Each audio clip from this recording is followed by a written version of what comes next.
धर्म सुधारक जो कि 14वीं, 15वीं और 16वीं शताब्दी में हुए और उन्होंने बड़ी मेहनत की। तो इससे पहले हम वचन पर मनन करें। आइए हम अपने सरों को झुकाएंगे और खुदा से प्रार्थना करें कि परमेश्वर हमें आशीषित करें और आज वचन जो हम सुनेंगे उस पर हमें मनन करने के लिए, उस पर उसे ग्रहण करने के लिए हमारी सहायता करें।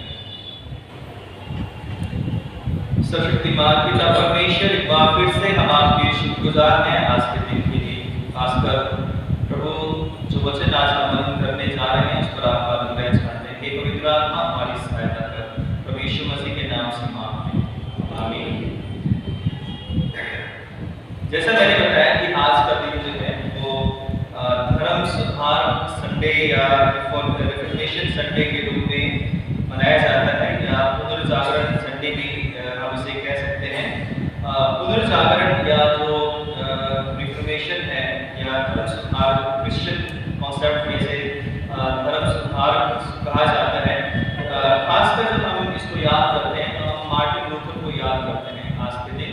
और विशेषकर अगर हम 13वीं, 14वीं और 15वीं शताब्दी में जाएं तो सबसे पहले क्योंकि रोमन कैथोलिक चर्च था और धीरे धीरे चर्च के अंदर बहुत सारी ऐसी कुरीतियां आ गई थी जो कि बाइबल के अकॉर्डिंग सही नहीं थे, जो बाइबल के वचन से मैच नहीं कर रही थी। तो सबसे पहले जॉन हस ने जो है 1415 में जो है आवाज उठाई और जॉन हस को जो है जो भी धार्मिक अगुवे थे उन्होंने उसे जिंदा जला दिया था, क्योंकि उन्होंने कहा था कि बाइबल और हमारी जो टीचिंग है, चर्च की जो टीचिंग है वो मैच नहीं कर रही, इसलिए हमें बाइबल को फॉलो करने की जरूरत है, बाइबल को मानने की जरूरत है। क्योंकि उस वक्त तक जो है जो बाइबल सिर्फ प्रीस्ट लोग पढ़ते थे, आम लोगों के पास बाइबल पढ़ने का अधिकार नहीं था। जो भी प्रीस्ट होगा वही जो है बाइबल पढ़ सकता था और उसका अनुवाद कर सकता था, इसको एक्सप्लेन कर सकता था। आम लोग बाइबल को नहीं पढ़ सकते थे।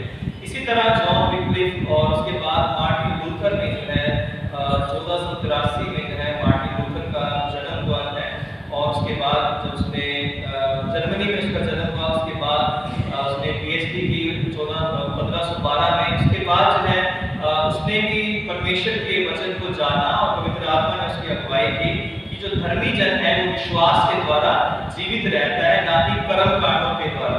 और उस वक्त सिस्टम ये था कि कोई भी व्यक्ति जो है उद्धार तभी पा सकता है जब वो कुछ रूल रेगुलेशन जो चर्च के उस समय पे उनको पूरा करेगा। जैसे अगर कोई मर जाए तो प्रीस्ट को जो है वो पैसे देने पड़ेंगे, क्योंकि मरने के बाद ये सिखाया जाता था कि उस व्यक्ति की जो आत्मा है वो बीच में पैरागेटरी एक जगह है जो है उसमें वो जाकर अटक गई। अब जितने ज्यादा पैसे फैमिली जो देगी जो है और उतने ही जल्दी जो है उसके लिए अनुष्ठान किया जाएगा या प्रार्थना की जाएगी, जितना ज्यादा पैसा जो है वो प्रीस्ट को या चर्च में दिया जाएगा उतनी ज्यादा प्रेयर होगी और उतना ही वो आत्मा उस पैरागेटरी से निकल कर जो है वो स्वर्ग में चली जाएगी। और इसी तरह जो है लोग मानते थे कि बाइबल जो है वो जो धार्मिक अगुवे थे जो है और जो मेन अगुवे होते हैं उस समय जो पोप थे जो है आज के उस समय जो है और प्लस चर्च की जो रीति रिवाज है प्लस बाइबल है, तो तीनों की सच्चाई जो है वो एक है ना। अगर कोई धार्मिक अगुवा बोल रहा है वो भी बाइबल के इक्वल है, अगर कोई चर्च का ट्रेडिशन है वो भी बाइबल के इक्वल है, यानी बाइबल सर्वोपरि नहीं है लेकिन बाइबल के तीनों में से एक है ना। लेकिन मार्टिन लूथर ने कहा कि हमें बाइबल के बैक टू द बाइबल है, बाइबल का जो बेसिक है उस पर हमें जाने की जरूरत है, क्योंकि बाइबल के द्वारा जो है यीशु मसीह के पर विश्वास के द्वारा और वचन को मानने के द्वारा उद्धार है, ना कि रीति रिवाजों को मानने के द्वारा हमारा उद्धार हो सकता है। क्योंकि धर्मी जन विश्वास के द्वारा जीवित रहेगा और हमारे जो कर्म कांड है, जो हम तरह तरह के अपने कर लगाए हुए, टैक्स लगाए हुए, तरह तरह के पैसे कमाने के लिए जो लोगों को सिखा रखा है, तो उसके द्वारा जो है हम स्वर्ग में नहीं जा सकते। तो मार्टिन लूथर पहला व्यक्ति था जिसने बाइबल को फिर इंग्लिश में और जर्मनी भाषा में और अन्य भाषाओं में जो उसको अनुवाद किया। और उसके बाद जो है मार्टिन लूथर ने भी बहुत सारे जो है उसका विद्रोह किया गया, उसे जो है एक तरह से धर्म विरोधी घोषित कर दिया गया, उसे कई कई दिनों तक जो है भागना पड़ा, अलग अलग शहरों में वो रहा और जो है अंत में इसने एक दिन जो है 95 थीसिस जो है, अगर आप सर्च करोगे गूगल पे भी 95 थीसिस ऑफ मार्टिन लूथर जो है, और 95 सवाल जो है उसने जर्मन के विटनबर्ग चर्च के जो है बोर्ड पर लगा दिए कि मुझे इन सवालों के जवाब चाहिए। और उसके बाद और भी उसका जो विरोध था वो बहुत तेज हो गया था और उसे मारने के लिए बहुत सारी योजनाएं बनाई। अंत में जो है 1546 में जो है 62 साल की उम्र में उसका देहांत, उसकी डेथ हो गई है मार्टिन लूथर की।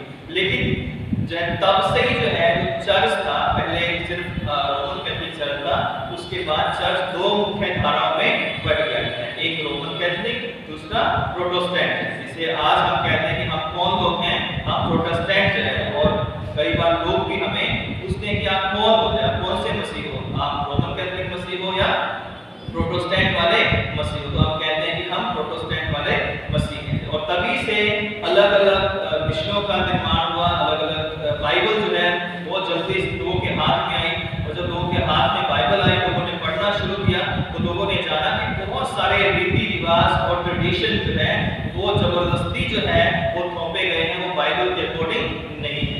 तो इस तरह से हम देखते हैं कि ये जो पुनर्जागरण या ये जो रिफॉर्मेशन संडे आज हम मना रहे हैं, तो उन लोगों को याद करने के लिए कि किस तरह से उन्होंने अपनी जान की बाजी लगाकर और जॉन हस को तो जिंदा जो है जला दिया गया था। और इस तरह से अनेक और भी लोग थे, अगर हम चर्च हिस्ट्री को पढ़ते हैं तो जिन्होंने इस धर्म सुधार में जो है अपना योगदान दिया, और उसकी वजह से धीरे धीरे बाइबल लोगों तक पहुंची, लोगों ने सच्चाई को जाना। और जो सुसमाचार बड़ी तेजी से जो है 15वीं 16वीं 18वीं शताब्दी में जब बहुत जल्दी से फैला जो है, और बहुत सारे लोग जो है विश्वास करने पाए। तो हम देखते हैं कि आज का जो हमारा जो बाइबल रीडिंग्स है, इसमें दो तरह के दो लोगों के खास आज हम देखते हैं कि एक तो राजा जो योआश था, उसे कई बार योशिया भी कहा जाता है, इंग्लिश में जोआश जो है इसे कहा जाता है। तो राजा योआश जो था, उसका जो समय था प्रभु यीशु मसीह से 648 बीसी में उसका जन्म हुआ था, और 609 में जो है उसकी मृत्यु हुई थी। तो जो पहला जो धर्म सुधार था वो बाइबल के अंदर पुराने नियम में हम देखते हैं कि राजा योआश के द्वारा किया गया था। उस समय भी जब राजाओं का काल था जो है, और हम जानते हैं कि पहला राजा साउल था, उसके बाद दाऊद था, उसके बाद सुलेमान था, सुलेमान के बाद वो जो है राज्य दो भागों में बट गया था। एक तरफ 10 गोत्र हो गए, एक तरफ जो है 2 गोत्र रह गए थे। तो उत्तरी भाग इजराइल कहलाया और निचला भाग था यहूदा कहलाया। इसमें यहूदा का घराना और बिन्यामीन का घराना एक तरफ हो गए, और बाकी घराने जो थे वो 10 गोत्र एक तरफ हो गए। तो उन दोनों में जो है लगभग 20-20 राजा हुए, समय के अनुसार जो है उनकी लाइन में इजराइल में 20 के करीब हुए, और यहूदा में 20 राजा हुए हैं। और जो मैक्सिमम राजा थे, जो ज्यादा से ज्यादा राजा थे, बाइबल में लिखा है कि वो बुरे थे। आप अगर राजाओं की किताब को पढ़ोगे तो उसके बाद ये राजा बना, लेकिन उसने यहोवा की दृष्टि में बुरा किया। कहीं में लिखा होगा कि ये उसके बाद ये राजा बना, उसकी ये आयु थी, और उसके बाद इसने यहोवा की दृष्टि में भला किया, और वो यहोवा की दृष्टि में भला काम या धर्मी ठहरा।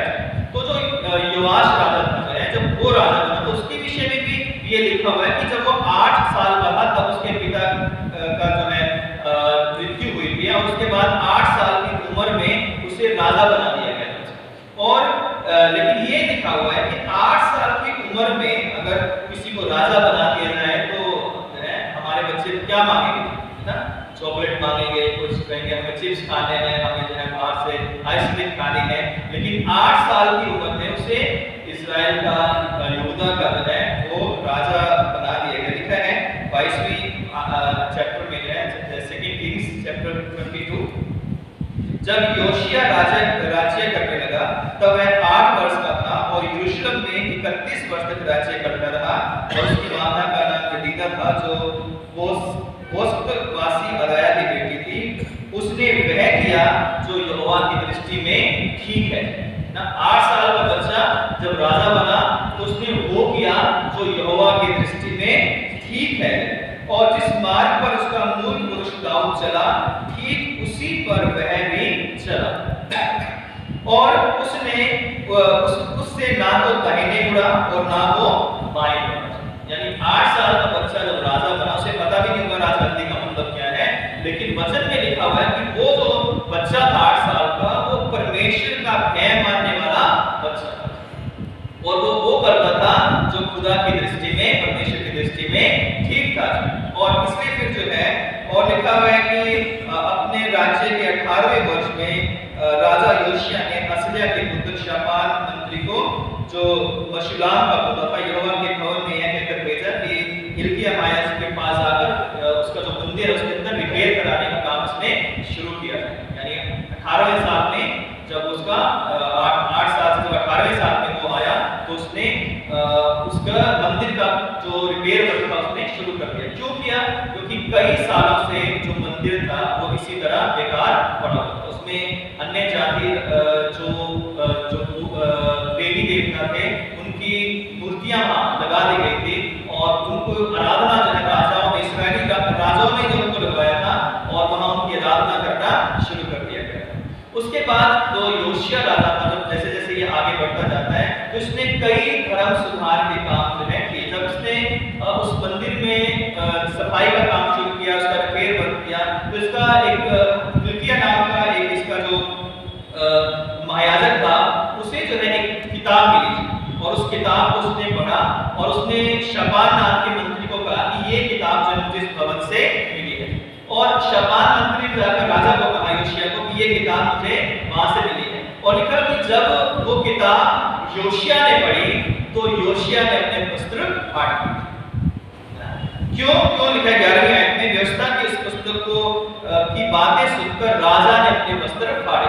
22 के 11 में लिखा। क्यों फाड़े? क्योंकि उसे ये एहसास हुआ कि जो कुछ हम कर रहे हैं, जो कुछ हमारे बीच में हो रहा है वो टोटली जो है वो परमेश्वर के वचन के खिलाफ हो रहा है।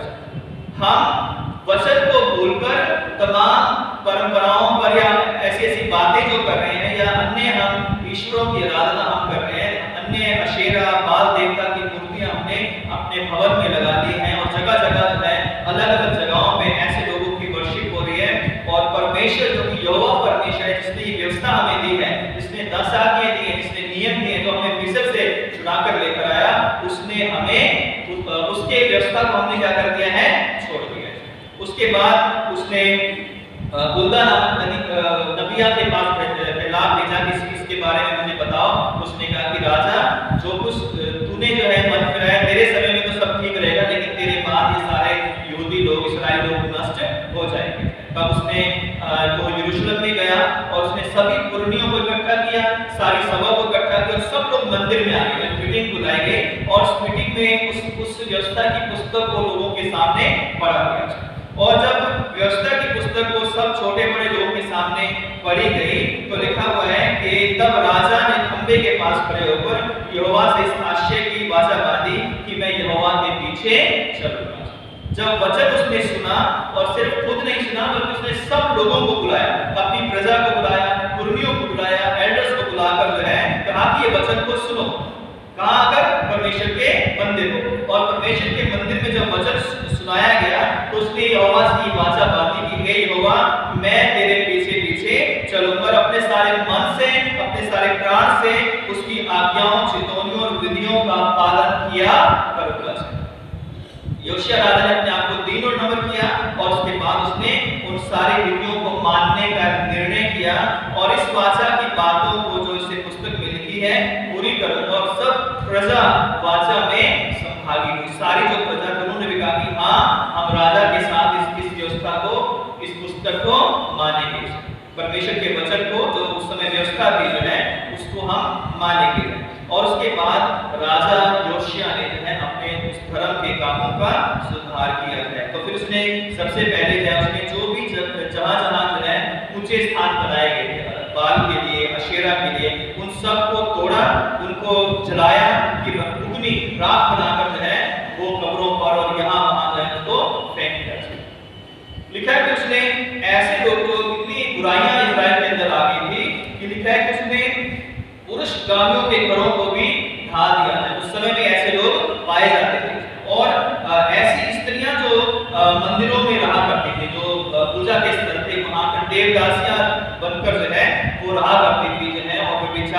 किया करते थे।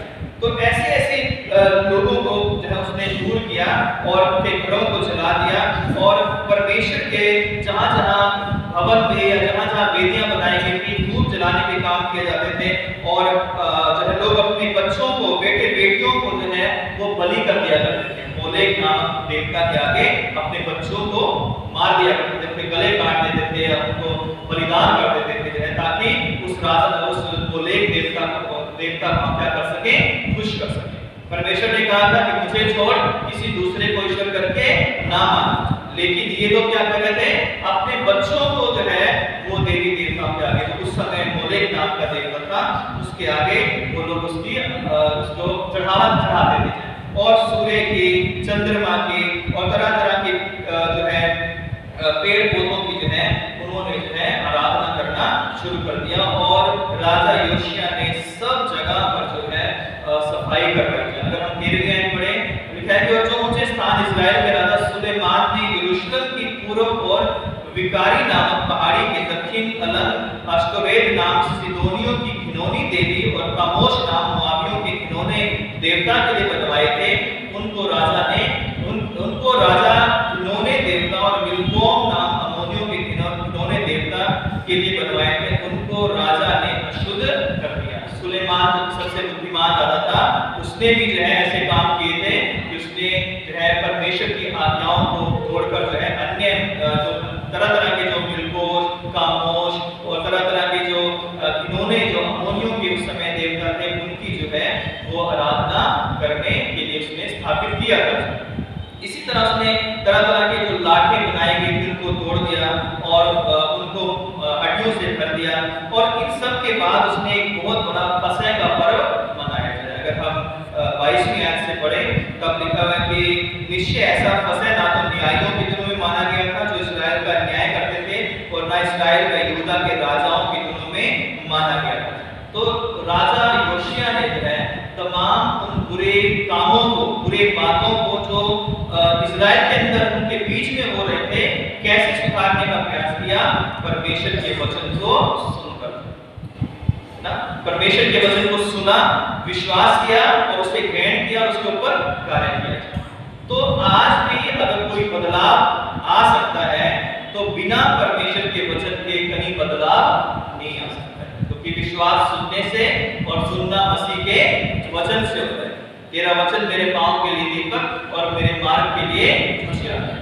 जितना हम वचन के करीब रहते हैं, जितना हम उसको मनन करते हैं, जितना हम उसको पढ़ते हैं, जितना हम अपने दिमाग में रखते हैं, ये वचन हमारे जीवन को बदलता जाता है।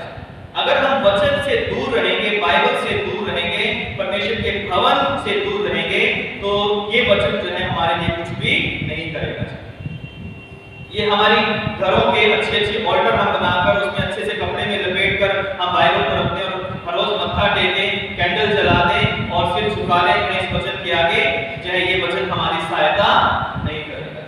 ये वचन तभी सहायता करेगा जब हम इस वचन को पढ़ेंगे। जिस तरह यह राजा योशिया का जीवन कैसे बदला, वो वचन के द्वारा, और उसने कैसे दूसरों को बदला, वो वचन के आधार पर है। तो आज परमेश्वर का वचन जो है, जैसे मार्टिन लूथर ने कहा था कि बैक टू द बाइबल, हमें जो बाइबल है उसके बेसिक पर जो है जाना है, हमें बाइबल पर वापस आना है, ना कि जो है जो कलीसियाओं के ऐसे रीति रिवाज जिनसे लोग जो है जो बोझ की तरह लोगों को कंधों पर रखे जाते हैं। आज हमें रीति रिवाजों से ज्यादा हमें परमेश्वर की खोज करनी है, क्योंकि रीति रिवाज परमेश्वर के राज्य में हमें लेकर नहीं जा सकते। अगर परमेश्वर के राज्य में हमें जाना है तो मार्ग, सत्य और जीवन यीशु मसीह है। बिना उसके द्वारा कोई पिता के पास पहुंच नहीं सकता है। नए नियम में जब हम आते हैं तो नए नियम में भी यीशु मसीह के समय में हम देखते हैं कि जो यीशु मसीह से जो 400 साल का समय था पहले का, उसमें बहुत सारे जो ग्रुप थे, जो है फरीसी, शास्त्री, हेरोदियन या असैनी, जो है तरह तरह के जो ग्रुप जो थे वो खड़े हो गए थे, जिन्होंने व्यवस्था को अपने अनुसार उसको इंटरप्रेट करना शुरू कर दिया। तो अपनी इच्छा से अपने मन के अनुसार जो है वचनों को जो है वो लोगों को बताते थे, और व्यवस्था को एक ऐसे बोझ की तरह, एक पत्थर की तरह लोगों के ऊपर रख दिया कि जो है अगर मानना है तो इसे ही मानना है, इसके अलावा तुम नहीं मान सकते हो। इसलिए प्रभु यीशु मसीह पूरी मिनिस्ट्री में 3.5 साल की मिनिस्ट्री में कभी फरीसियों को, शास्त्रियों को खुश नहीं कर पाए, क्योंकि यीशु मसीह जो बोलते थे वो फरीसियों को पसंद नहीं आता, शास्त्रियों को पसंद नहीं आता, क्योंकि वो सच बोलते थे और वो झूठे पाखंड और झूठी रीति रिवाज और परंपराओं के विरोध में बोलते थे। और यीशु मसीह ने कहा कि कोई मनुष्य दिया जलाकर कलघरे में नहीं बल्कि पैमाने पर रखता है, ताकि जो भीतर आने वाले लोग हैं उनको रोशनी मिले। जो लोग पुराने समय के लोग हैं और जो गांव में अक्सर रहे लोग हैं, उनको पता है कि जब वहां बिजली नहीं होती थी तो दिए जलाए जाते थे ना, लालटेन हुआ करते थे, उसको ऐसे पंप मारना उसको जो है जलाया जाता था। स्टोव हुआ करते थे, उसमें पंप मारना पड़ता था, उसमें खाना बनाने के लिए मिट्टी का तेल डालते थे। और पीछे जाएं तो मिट्टी के जो दिए थे उसमें एक बाती बनाकर उसमें तेल डाला जाता था। और अक्सर जब लोग सुबह उठते थे तो पूरे नाक जो है वो काली हुआ करती थी सर्दियों के दिनों में, क्योंकि वो पूरा चम जाया करते थे, है ना। तो यीशु मसीह के टाइम में भी जो है बिजली तो नहीं थी जो है, तो ज्यादातर लोग जो है दियों का ही इस्तेमाल किया करते थे। और जिनके पास ज्यादा अच्छा था तो मशाले रखते थे, जैसे हमारे लाइटें लगी इतनी ऊंचाई पर मशाले लगाकर रखी जाती थी, ताकि जो घर है या किसी का महल है, किसी का कोई रास्ता है, तो उसमें उन्हें रोशनी मिले। तो प्रभु यीशु मसीह जब ये बात कह रहे हैं तो इसका मतलब क्या है? यीशु मसीह कहते हैं, अगली आयत में क्लियर है 34 में, कि तेरे शरीर का दिया तेरी आंख है ना। और इसलिए जब तेरी आंख निर्मल है तो तेरा सारा शरीर भी उजियाला है, परंतु जब वह बुरी है तो तेरा शरीर भी अंधेरा है। क्यों प्रभु यीशु मसीह ने बात कही? क्योंकि 14वीं आयत से पढ़े, अगर हम 11वीं आएगी तो यीशु मसीह को लोग कह रहे हैं कि इसके अंदर बालजबूल है, या बालजबूल की सहायता से ये जो दुष्ट आत्माएं निकालता है, ये बालजबूल की सहायता से निकालता है। यानी यीशु मसीह पर एक बहुत बड़ा दोष लगा दिया कि ये अपनी पावर से नहीं या परमेश्वर की पावर से नहीं, बल्कि ये बालजबूल सरदार की पावर से जो दुष्ट आत्मा को निकालता है। फिर उसकी बहस हुई तो उन्होंने कहा कि हमें कोई चिन्ह दिखा, तब हम क्या करेंगे? विश्वास करेंगे कि तू मसीह है। तब यीशु मसीह ने कहा कि योना को छोड़कर और कोई चिन्ह तुम्हें नहीं दिया जाएगा, मैं तुम्हें कोई और चिन्ह नहीं दूंगा। फिर उसके बाद ये बात कही यीशु मसीह ने कि तुम्हारी शरीर का दिया जो है वो तुम्हारी आंख है। और आंख जो है हम सब जानते हैं कि बिना आंख के सब कुछ अंधेरा है। अगर हमारी आंखें बंद हम कर लें या पट्टी भी हम आंखों पर बांध लें, दिन में भी अगर हम आंखों पर पट्टी बांध लें तो हमें दिन में भी कुछ दिखाई नहीं देगा। तो यहाँ पर फरीसियों को क्यों ये बात कह रहे हैं? फरीसियों को ये इसलिए बात कह रहे हैं क्योंकि फरीसी लोग जो थे वो अपनी धार्मिकता का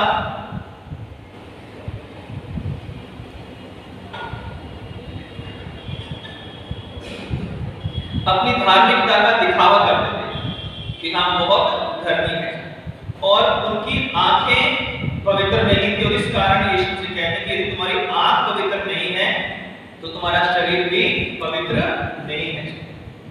तो हमारी जो आंखें हैं वो हमारे एक लाइट की तरह है, एक ज्योति की तरह है। अगर ये सही है, ये शुद्ध है, तो हमारे लिए सब कुछ शुद्ध है। यदि हमारी आंखें अशुद्ध हैं ना, और बहुत सारे लोगों की आंखों से पता चल जाता है कि इनके मन में क्या चल रहा है या क्या सोच रहे हैं या क्या इनका इरादा है। और इसलिए जो है हमारी आंखें जो है वो हमारे दिल का एक आईना है, वो हमारी जो दिल की असलियत है जो सच्चाई है उसको प्रकट कर देती है, बयान कर देती है। और यीशु मसीह कहते हैं कि तुम्हारी आंखें पवित्र हैं तो तुम भी पवित्र हो, तुम्हारा शरीर भी पवित्र है, लेकिन तुम्हारी आंखें पवित्र नहीं है, क्योंकि तुम उस ज्योति को जो तुम्हारे सामने है, यानी यीशु मसीह जगत की ज्योति है, उस ज्योति को तुम स्वीकार नहीं कर रहे हो। अंधकार को अधिक प्रिय जानते हो। अंधकार को लोगों ने अधिक प्रिय जाना, सच्ची ज्योति जो उनके बीच में थी उसको उन्होंने स्वीकार नहीं किया, इसलिए कि ज्योति में कोई कमी नहीं थी, यानी यीशु मसीह में कोई कमी नहीं थी। कहां कमी थी? उनकी आंखों के अंदर, क्योंकि उस आंखों को जो आत्मिक अंधापन था उसको वो दूर करना नहीं चाहते थे। आज भी ऐसे बहुत सारे लोग होते हैं कि आत्मिक अंधे हैं और उस अंधेपन को वो दूर करना नहीं चाहते, देखते हुए भी नहीं देखते हैं, सुनते हुए भी नहीं सुनते हैं और यीशु मसीह पर विश्वास करके पश्चाताप नहीं करते। और इसलिए प्रभु यीशु मसीह ने कहा कि यदि तेरी आंख निर्मल है तो तेरा सारा शरीर भी निर्मल है, परंतु जब वह बुरी है तो तेरा सारा शरीर भी अंधेरा है। यदि हम यीशु मसीह की ज्योति को अपने जीवन में अपनी आंखों से देखकर उसे ग्रहण नहीं करते हैं तो हमारा पूरा शरीर या हमारा जो जीवन है वो क्या है? अंधेरा है। और चौकस रहो कि जो उजाला तुझ में है वह अंधेरा ना हो जाए। अगर हमारी आंखें उस उजाले को ग्रहण नहीं करती हैं तो एक कहावत है कि चिराग तले अंधेरा है। तो चिराग जल रहा है लेकिन अंदर क्या, उसके नीचे क्या है? अंधेरा है। उसी तरह बहुत सारे लोगों की लाइफ भी है जो बाहर तो दिखाई देती है कि बड़ी अच्छी है लेकिन अंदर उनके अंधकार छिपा है। तो फरीसियों को भी यीशु मसीह ये कहना चाहते थे कि तुम्हारा जो उजियाला है वो चौकस रहो, कहीं अंधेरा ना हो जाए। तुम्हारी जो भलाई अच्छाई जो तुम दिखाते हो ऐसा ना हो कि ये पाप और बुराई में बदल जाए। उसके बाद एक फरीसी ने जो है यीशु मसीह को अपने घर में भोजन करने के लिए बुलाया और कहा कि मेरे घर भोजन करो। और यीशु मसीह भोजन करने के लिए गए और वहां भोजन करने के लिए बैठ गए। और जब भोजन करने के लिए बैठ गए तो फरीसी ने कहा कि ये कैसा मनुष्य है जो बिना नहाए इसने खाना पीना शुरू कर दिया। और यीशु मसीह ने उसे जो है बड़ा अच्छा जवाब दिया। उसने कहा कि हे फरीसियों, तुम कटोरे को और थाली को ऊपर से तो मांजते हो परंतु तुम्हारे भीतर अंधेर और दुष्टता भरी हुई है। बाहर से तो तुम कटोरे और थाली को बड़ा अच्छे से मांज लो, चमका रखा है। कटोरा और थाली मतलब तुम्हारा जो बाहरी शरीर है वो बहुत चमक रहा है, बहुत अच्छा है ना। लंबे लंबे कपड़े तुमने पहन रखे हैं लेकिन तुम्हारे अंतःकरण में पाप और बुराइयां भरी हुई हैं। तो मनुष्यों के दिखाने के लिए अपने धर्म के काम करते हो। मत्ती 6 में लिखा है कि सावधान रहो, तो मनुष्यों को दिखाने के लिए अपने धर्म के काम ना करना, नहीं तो अपने स्वर्गीय पिता से कुछ भी प्रतिफल नहीं पाओगे। उसी में कहा कि तो जब तुम उपवास करो तो जो है फरीसियों की नाई मत करना, जो अपने मुंह पर उदासी छाए रखते हैं और ताकि लोग उन्हें उपवासी जाने। तरह तरह के पाखंड करके वो एक ऐसा एटमॉस्फेयर क्रिएट कर रखा था पहली सदी में कि लोग ये जाने कि इनसे बड़ा धर्मी कोई भी नहीं है। धर्म का चोला पहनकर वो लोगों को लूटने का काम करते थे। और इसलिए जो है लिखा हुआ है कि तुम जो है तुम्हारे अंदर अंधेर और दुष्टता भरी हुई है। हे निर्बुद्धियों, जिसने बाहर का भाग बनाया क्या उसने भीतर का भाग नहीं बनाया? परंतु हाँ, भीतर वाली वस्तुओं का दान कर दो तो देखो सब कुछ तुम्हारे लिए शुद्ध हो जाएगा। अपने आप को भीतर से शुद्ध कर लो तो बाहर भी सब कुछ शुद्ध हो जाएगा, क्योंकि तुम भीतर से तो अंधेर और दुष्टता और पाप से भरे हुए हो और झूठ फरेब से भरे हुए हो, लेकिन बाहरी तुम्हारा जीवन जो है वो बहुत अच्छा तुम दिखाते हो। और इस कारण जो है तुम जो है अपने आंतरिक जो बुराइयां हैं उनको तुम अलग कर देते हैं। फिर लिखा है कि फरीसियों से यीशु मसीह ने कहा कि तुम पर आए, हे फरीसियों तुम पर आए, तुम पुदीने और सुदाब का और सब भांति के 7 पात का 10वां अंश तो देते हो, परंतु न्याय और परमेश्वर के प्रेम को टाल देते हो।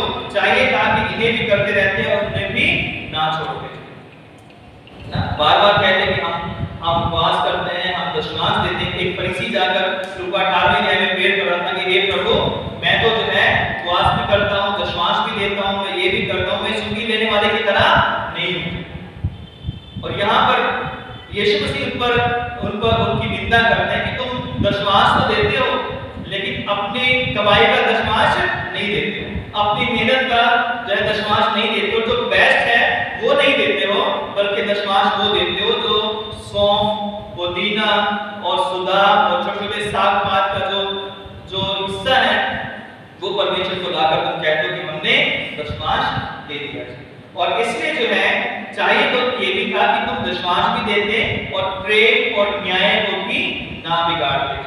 उन्होंने आपसी जो प्रेम था उसको खत्म कर दिया, न्याय समाज के अंदर खत्म कर दिया, अन्याय सबके साथ जो लोग उनके अंडर में थे, जो लोग उनके अधीन थे, फरीसियों के पास आते थे किसी भी अपने धार्मिक कार्यों के लिए, उनको वो लूटते थे, उनके साथ अन्याय करते थे और वो सोचते थे कि परमेश्वर कभी न्याय नहीं करेगा, परमेश्वर कभी बदला नहीं देगा और इसलिए ऐसे बुरे कामों में वो लगे हुए थे। फिर लिखा है कि हाय तुम पर, क्योंकि तुम उन छिपी हुई कब्रों के समान हो जिन पर लोग चलते हैं परंतु नहीं जानते।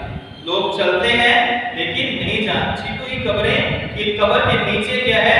सड़ाहट है, गंदगी है, ऊपर से अच्छा फर्श कर दिया गया, अच्छा चिपका दिया गया, व्हाइट वॉश कर दिया गया, लोगों को पता ही नहीं है कि वो किसके ऊपर चल रहे हैं। कि तुम्हारी जिंदगी भी ऐसी है कि तुम दिखने में तो जो है बिल्कुल साफ सुथरे और अच्छे दिखते हो, लेकिन अंदर तुम्हारे जो है कड़वाहट और जहर और व्यभिचार और झूठ और फरेब और धोखा और करप्शन भरी हुई। इस तरह के जो लाइफ जो थे वो उस समय यहूदियों, इस्राएल के अंदर या यहूदियों के अंदर, फरीसी शास्त्रियों के अंदर आ गई थी। उसी इसके बाद 3 बार व्यवस्थापकों को भी यीशु मसीह ने कहा कि हाय तुम पर हे व्यवस्थापकों, क्योंकि एक व्यवस्थापक ने कहा, शास्त्री ने कहा कि प्रभु तू ऐसा कहकर हमारी निंदा करता है। और फिर यीशु मसीह ने उनके पाखंड को उजागर किया और कहा कि तुम ऐसे बोझ को उठाना कठिन है मनुष्यों पर लादते हो, परंतु तुम आप उन बोझों को अपनी उंगली से भी नहीं छूते हो। दूसरों को तो कहते हो ये करना है वो करना है और खुद जो है अपनी उंगली से भी उस बोझ को नहीं हिलाते।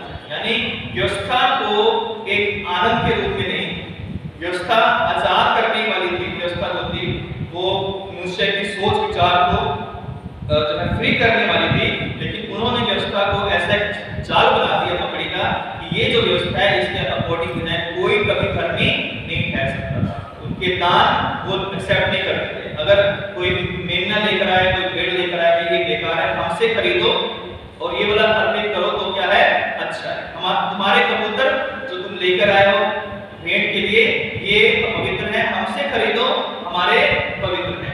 तुम जो पैसा कमा कर लाए हो वो अशुद्ध है, हमसे पैसा एक्सचेंज करवाओ और हमारा पैसा लेकर मंदिर में चढ़ाओ, तो ये क्या होगा? ईश्वर को एक्सेप्ट होगा। इसलिए यीशु मसीह ने उन कबूतरों को क्या कर दिया था? उलट दिया था, उनके पीढ़ियों को, और जो पैसा एक्सचेंज कर रहे थे उनको भगा दिया था। वहां से कहा था कि मेरा जो घर है, मेरे पिता का घर है, वो प्रार्थना का घर कहलाएगा। तुमने उसे डाकुओं की खो बना दिया। और इसलिए वहां पर जो हम देखते हैं कि किस तरह से यीशु मसीह ने खुलेआम उसके धार्मिक जो उनके पाखंड था, जो रीति रिवाज थे, उसको जो है रिफॉर्म करने के लिए उनके मुंह पर जो है उनकी सच्चाई को बता दिया कि तुम लोग जो है वो अपने श्रेष्ठताओं की कब्रों को जो है तुम बनाते हो। लिखा हुआ है कि हाय तुम पर, तुम उन नबियों की कब्रों को बनाते हो जिन्हें तुम्हारे बाप दादों ने मार दिया। और इस तरह तुम एक गवाही देते हो कि तुम्हारे माँ बाप क्या थे?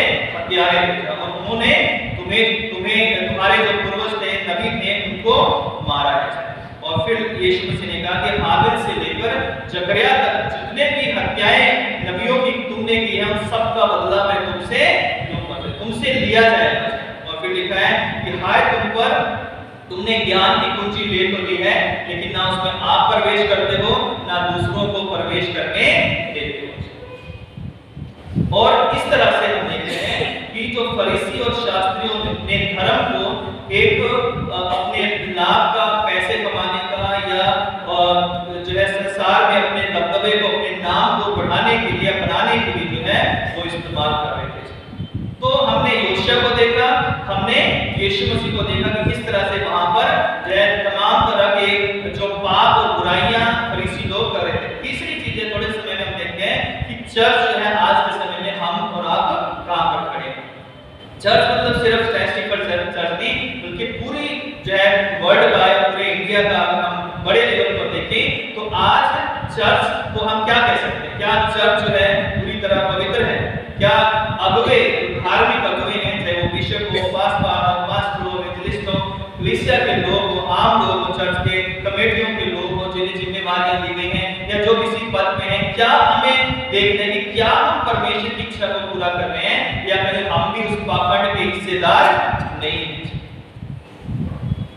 कहीं ऐसा तो नहीं कि हम भी जो है झूठे मन को तसल्ली देते हैं कि हे प्रभु हे प्रभु हे प्रभु हे यीशु हे यीशु हे यीशु, और वचन को सुनने और उस पर चलने की जब बात आए तो जो है प्रभु हम चल नहीं सकते, हमको जो है तेरी आज्ञाओं को नहीं मान सकते। और हमारे मन में लोभ से, लालच से, भ्रष्टाचार से, दुष्टता से, व्यभिचार से भरे हुए। आज कितने कलीसिया, कितने जो डायसिस के अंदर कोर्ट केसेस चले हुए, कहीं पर पासरेस पे कब्जा है, कहीं दुकानें बेच दी गई हैं, कहीं पे स्कूल बेच दिए गए हैं, कहीं पे हॉस्पिटल पर कब्जा कर लिया गया है, और बेचने वाले ज्यादातर मसीह। यमुनानगर में 28 दुकानें बेच दी गई, बेचने वाला मसीह। और तरह-तरह के जगहों पर कब्जे हैं। मैक्सिमम 80% करने वाले कौन है? सुबह शाम बाइबल का पाठ पढ़ने वाले। यहोवा मेरा छुड़वाया, मुझे कोई घटी नहीं होगी। तो ऐसे में आज चर्च को भी देखना है कि जहां पर हम हैं, जिस भी पद पर है, या हम मेंबर हैं या किसी पद पर, क्या हम चर्च के किसी भी तरह पैसे का मिसयूज तो नहीं कर रहे हैं। जहां 4 लगने चाहिए वहां 8 तो नहीं लगा रहे हैं। अरे चर्च का है तो 8 लगाओ, 4 में क्यों काम चलना चाहिए? जहां 2 लेने चाहिए, अरे 5 तो है, 2 में तो काम चलेगा नहीं है, 3 एक्स्ट्रा लेके चलो कि आपका हमारी भी कोई जरूरत पूरी हो जाए। तो आज हर जगह हर किसी भी फील्ड में जाएंगे, चर्च से जुड़ी हुई संस्थाओं से जाएंगे, हॉस्पिटल बंद हो गए, जगाधरी का हॉस्पिटल बंद हो गया। मैं सिर्फ अपने डायसिस की बात कर रहा हूँ, और भी अगर हम जाएं कई तो बड़े-बड़े हमारे लीडर जेल में बैठे हुए हैं। क्यों बैठे हैं? खुदा का डर नहीं है। सिर्फ अपने पेट भरने के लिए, सिर्फ अपना जो है अपने ऐशो-आराम की जिंदगी जीने के लिए, अपने आप को खुश करने के लिए परमेश्वर के वचन की आड़ देकर लोगों ने जो है दुष्टता की है। मन पाप से, क्रोध से, लालच से, झूठ से, अन्याय से, असत्य से, व्यभिचार से भरे हुए होकर और बाहर खड़े होकर जो है लोगों को दिखाते हैं कि हमसे धर्मी कोई भी नहीं है। तो ये हालत जो है आज भी चर्च की, और 500 साल पहले भी जब मार्टिन लूथर खड़ा हुआ था तब भी ऐसे। तो आज कोई मार्टिन लूथर बनने के लिए तैयार नहीं है, कोई जॉन हस बनने के लिए तैयार नहीं है, क्योंकि सबसे पहले उसको ही मार दिया जाएगा या उसे अलग कर दिया जाएगा। तो आज एक कलीसिया का सदस्य होने के नाते हमें अपनी पहले सबसे जिम्मेवारी लेगी कि हे परमेश्वर, मुझे ऐसा बना कि मैं कोई गलत काम ना करूं। क्योंकि हम एक व्यक्ति को धोखा दे सकते हैं, 2 को दे सकते हैं, 10 को दे सकते हैं, 100 को दे सकते हैं, 200 को दे सकते हैं, लेकिन हम हर दिन हर किसी को धोखा नहीं दे सकते। हम हर दिन परमेश्वर को धोखा नहीं दे सकते, जो हमारा उठना, बैठना, चलना, फिरना सब कुछ जानता है। इसलिए आज अगर हमें अपने आप को रिफॉर्म करना है तो बैक टू द बाइबल, हमें परमेश्वर के वचन को पढ़ना तो है ही है, लेकिन पढ़ने के बाद इसे ग्रहण भी करना है। सिर्फ पढ़ने से काम चलने वाला नहीं है, क्योंकि परमेश्वर जिंदा परमेश्वर है। वो आज भी हमारे बीच में है और सदा हमारे बीच में था और हमेशा रहेगा। सिर्फ उसके अनुग्रह के कारण हम लोग बच जाते हैं। जब हम पाप पर पाप करते हैं, जब हम सोचते हैं कि कोई नहीं देख रहा, तब भी परमेश्वर का कैमरा हमारे ऊपर लगा होता है, और फिर भी परमेश्वर कहता है कि चलो आज नहीं तो कल सुधर जाएगा, आज नहीं तो कल सुधर जाएगा, ये मेरा बेटा है, मैंने इसके लिए अपना लहू बहाया है। सिर्फ हम यहोवा परमेश्वर प्रभु यीशु मसीह के अनुग्रह से आज जिंदा है। अगर हम स्वर्ग गए तो मैं तो अपने कामों से स्वर्ग कभी नहीं जा सकता, सिर्फ परमेश्वर की दया से मैं स्वर्ग जा सकता हूं। और आप भी जो है अपने कामों से जो है हम धर्मी नहीं ठहराए जा सकते। अगर हम सिर्फ सोचें कि सिर्फ हमारे काम जरूरी है, लेकिन सिर्फ काम ही जो है हमें धर्मी नहीं ठहरा सकते, जो हम लोगों को दिखाने के लिए करते हैं। और जब तक हम सच्चाई से प्रभु यीशु मसीह के नूर में नहीं चलेंगे, उसकी राहों पर नहीं हम जो है स्वर्ग के वारिस कभी नहीं बन सकते। इफिसुस की कलीसिया से परमेश्वर ने कहा कि देख तूने पहला सा प्रेम छोड़ दिया। कुरिन्थियों की कलीसिया को कहा कि तुम में क्यों आपसी लड़ाई झगड़े होते रहते हैं? क्या पौलुस तुम्हारे लिए क्रूस पर चढ़ा? क्या पतरस तुम्हारे लिए क्रूस पर चढ़ा? क्या यीशु मसीह ने तुम्हारे लिए खून नहीं बहाया? क्यों तुम्हारे अंदर ग्रुपिज्म है? क्यों तुम्हारे अंदर लड़ाई झगड़े हैं? क्यों तुम्हारे अंदर फूट है, गुटबाजी है?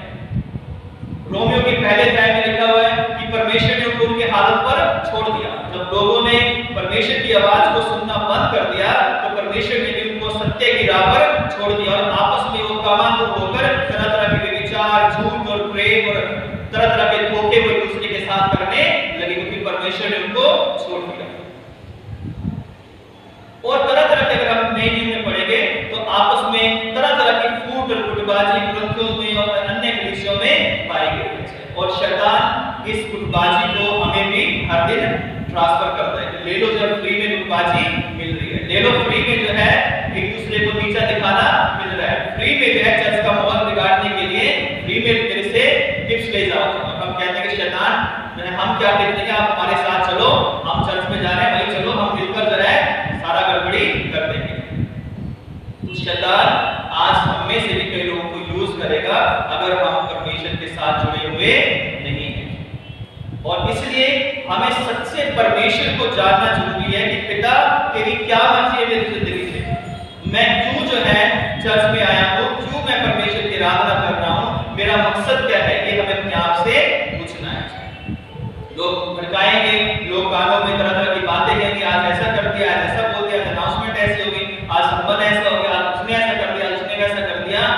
हमें देखना है कि हमारा फोकस कहां है। क्या हम परमेश्वर के लिए आए हैं, वचन के लिए आए हैं, आराधना के लिए, धन्यवाद के लिए आए हैं, या यहां से अशांति लेकर जाने के लिए आए हैं? शैतान की बातों को कानों में बिठाकर वचन तो याद नहीं रहा, लेकिन किसकी बात याद रही, पूरा हफ्ता हम परेशान रहे, अरे ऐसा कैसे हो सकता है?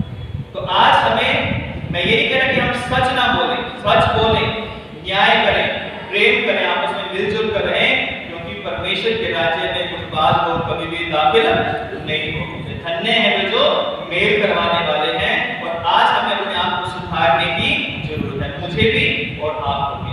हम सब एक ही नाव में सवार हैं, इसलिए हमें सबको जरूरत है पश्चाताप करें, पहले के समान काम करें और परमेश्वर से प्रेम करें। जितना हम परमेश्वर से प्रेम करेंगे हम उसके राज्य के वारिस बनते जाएंगे। अन्यथा उस दिन हम कहेंगे कि हे प्रभु हमने तेरे लिए बड़े-बड़े काम किए, तो उस दिन वो कह देगा कि मैं नहीं जानता कि तुम कौन हो, हे कुकर्मियों मेरे पास से चले जाओ। आइए प्यारे खुदावंद यीशु मसीह, हम आपके शुक्रगुजार हैं आपकी सारी आशीषों के लिए, आज के वचन के लिए जो आपने हम सबों से आपने बात की है। मैं आपका धन्यवाद करता हूँ प्रभु, आप मुझ पर दया करें ताकि प्रभु मैं अपने जीवन को तेरे सामने सही कर सकूं और तेरी इच्छा के अनुसार चल सकूं। पिता, होने दे जो वचन बोया गया हम सब के लिए 100 गुना फल लेकर आए, यीशु मसीह के सामर्थी नाम से मांगते हैं, आमीन। आप सबों को जय मसीह की।